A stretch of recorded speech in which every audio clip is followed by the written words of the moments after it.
ఇంకొక చిన్న విషయం, గ్రామాల్లో ఇప్పుడు ఎందుకంటే పక్షి సంపద ఈ జంతు సంపద తరిగిపోతా ఉంది. పెద్ద పర్యావరణ శాస్త్రవేత్తలే చెప్తున్నారు ప్రమాదం ముంచుకు వస్తుంది భవిష్యత్తులో. మనం విలేజ్లో చూస్తుంటామండి, కాకులు ఎవరన్నా బంధువులు వస్తారన్న కానీ ఇంటి ముందు కావు నడుస్తూ ఉంటుంది. అంటే చూడండి, అప్పుడే పచ్చికట్టేస్తాయి పక్షులు కానీ జంతువులు కానీ.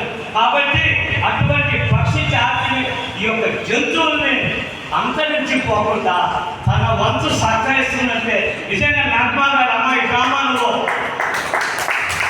ప్రతి ఒక్కరు కూడా ఈవిని అభినందించాల్సినటువంటి అవసరం ఎంతైనా ఉంది.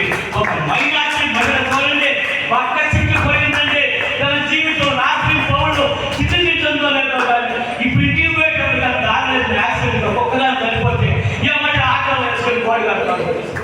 ఎవరన్నా అంటే మనిషి ఈ మధ్య చూస్తుంటే మీడియా పరంగా ఎవరన్నా పొడిచేసారు పడేసింటే ఈ సాక్షులు దెబ్బలు కలుగుతారు, ఎక్కడ పోతా ఉంటారంటే అందరూ.